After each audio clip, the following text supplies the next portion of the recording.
안녕하세요. 평범한 이야기의 양규철입니다. 반갑습니다.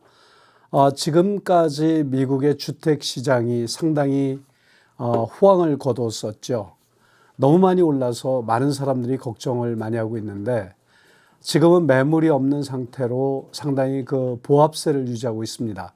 그런데 지금 그 미국 정부에서 주택 그 페이먼을 유예했던 것들이 이제 곧 끝나게 되고 앞으로 몇 달 뒤면은 상당히 그 어려움을 실질적으로 직면할 거라고 생각을 합니다. 지금 많은 그 부동산 하시는 분들께서 주택이 계속 오를 것이다 이런 얘기들만 해왔는데 지난 그 코로나가 발생된 작년 2월 이후에 그러니까 지난달 약 한 4월, 5월까지 주택이 상당히 상승세를 폈습니다. 그거는 미국 연방 정부에서 끊임없이 쏟아붓는 그런 그 지원 정책들 이런 것들로 인해서 상당히 많은 분들이 부동산에 대해서 상당히 그 호의적이었다고 하면 이제는 상당히 조심해야 될 그런 상태에 왔다고 보시면 됩니다.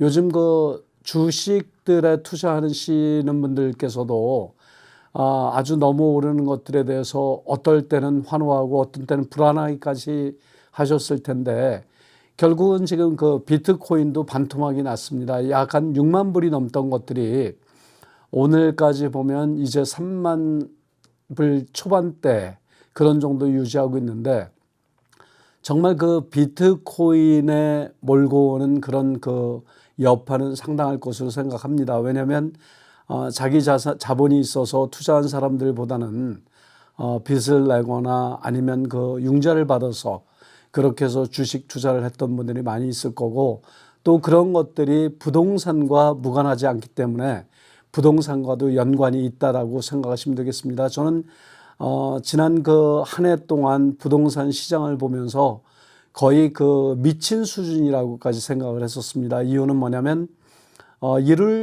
가격이 오르는 그런 것들이 어느 정도껏 오르고 완만하게 그렇게 올랐으면 이해가 될 텐데 너무 갑자기 올라서 이런 것들이 분명히 문제를 발생시킬 수 있겠다 그런 생각을 했고요. 그리고 그 미국 연방정부에서 지원하는 것들 그러니까 실업수당이라든지 IRS에서 주는 그런 개인 지원금 같은 것들이 너무 많이 쏟아져 나와서 그런 것들로 인해서 여유 자금들이 좀 생기고 그러니까 그런 일들이 생긴 거 아닌가 생각되고 또 한편으로는 지금 이제 그 부동산이 좀 주춤하고 주식 시장도 상당히 그 내려가는 그런 모습을 보이는데 지금 그 미국에서는 그 연방 이자를 좀 올려야 되겠다. 그래야 인플레이션을 막을 수 있다라는 그런 얘기들이 나오기 시작했습니다. 그리고 이번 그 10일에 인플레이션 지수가 발표가 되면 보통 그 4.5% 정도까지는 그냥 인정을 할 수 있는 그런 인플레이션 가격 상승 효과라고 보지만 그것들이 넘어가면 실질적으로 어려움에 직면하게 되는 그런 그 문제가 발생할 수도 있습니다. 그리고 부동산이 지금까지 1년 반 동안 급격하게 약 한 20% 이상 오른 데에는 제가 지난번에도 말씀을 드렸지만 레드핀이나 질러 같은 그런 그 인터넷 그 부동산 포털 사이트에서 사람들을 그 조장한 그런 효과도 있다라고 생각합니다. 그래서 많은 분들이 마음이 급해지고 지금 못 사면 못 살 것 같은 그런 그 불안 같은 그런 것들을 느꼈다라고 생각을 합니다. 그래서 이제는 그 많은 분들이 좀 더 그 심사숙고하시고 어떻게 하면 부동산을 지혜롭게 구입하거나 매매할 수 있는지 그리고 이거를 지켜야 될 것인지 버려야 될 것인지 그리고 어떻게 그 관리를 해야 될 것인지 정말 생각을 좀 하셔야 됩니다.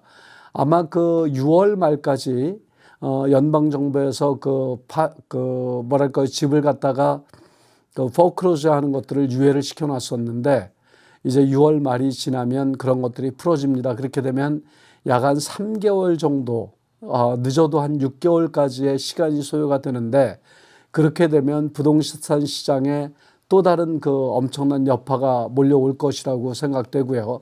지금 그 상업용 부동산들 상당히 그 조심하셔야 되는데 지금 LA 같은 경우는 상업용 부동산을 주택으로 전환할 수 있는 그런 제도를 만들었습니다. 그러지 않으면 상업용 부동산들이 상당히 그 어려움을 겪고 정말 그 은행에 뺏기는 그런 일들이 많이 일어날 것으로 예상되거든요. 지금 LA만 가봐도 점점 그 홈레스들이 늘고, 그리고 부동산, 그 상업용 부동산에 렌트 사인이 안 붙은 건물이 없습니다. 그 정도로 많은 그 중소기업, 중소업 하는 사람들이 사업을 포기를 하고 지금 이제 그 다시 처음으로 돌아가는 그런 모습을 보이니까 이제야말로 모든 것들에 대해서 좀 더 신경을 쓰고 점검을 해야 됩니다. 그리고 약 한 올해 말 정도가 되면 정부에서도 지원 같은 것들이 전부 중지가 되고,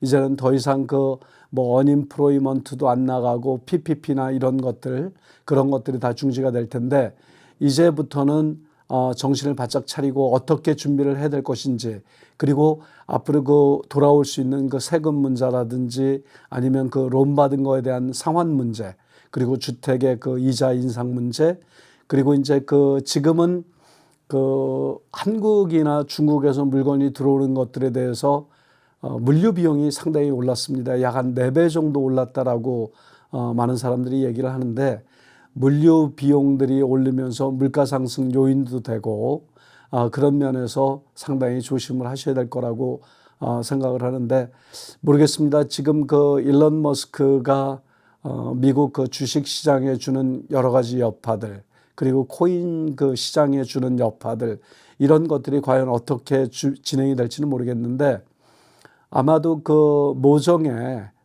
앨런 머스크와 미국 정부 사이에 모종의 어떤 딜이 있지 않을까, 그런 생각을 합니다. 그래서 지금 그 코인 시장으로 들어갔던 많은 돈들이 주식 시장이나 부동산 시장으로 나와야 결국은 미국 시장이 순경제, 그러니까 제대로 순환하는 그런 모습을 보일 거라고 생각을 합니다. 그러니까 지금 그 비트코인이나 코인들에 관련돼서 많은 사람들이 사기를 당하고 그런 것들이 연관돼서 문제가 되는 것들이 속속 드러나고 있는데, 미국에도 그런 문제가 많은 걸로 보입니다. 한국에서만 그런 게 아니고 미국에서도 그 한국 사람들이 많이 모여서 그런 일들을 하는 걸로 보고 있는데, 상당히 주지하셔야 될 그런 그 조심해야 될 그런 문제라고 저는 보여지고 있습니다. 그리고 지금 이제 그 부동산을, 주택을 구입하시려는 분들, 이제 그 좋은 시절이 곧 올 거니까 아마도 지금 6월이니까 올해 말 정도가 되면 어떤 그 전환점이 되고 새로운 그 시장이 형성이 될 거라고 생각됩니다. 마찬가지로 주식 시장도 그렇고 모든 것들이 제자리로 돌아가서 코로나를 잊고 다시 그 정상으로 돌아가는 그런 시점이 아마도 한 6개월 정도면 돌아오지 않을까, 그렇게 생각하니까요. 한 번 더 생각하시고 준비하시는 그런 날들 되시기 바랍니다. 감사합니다.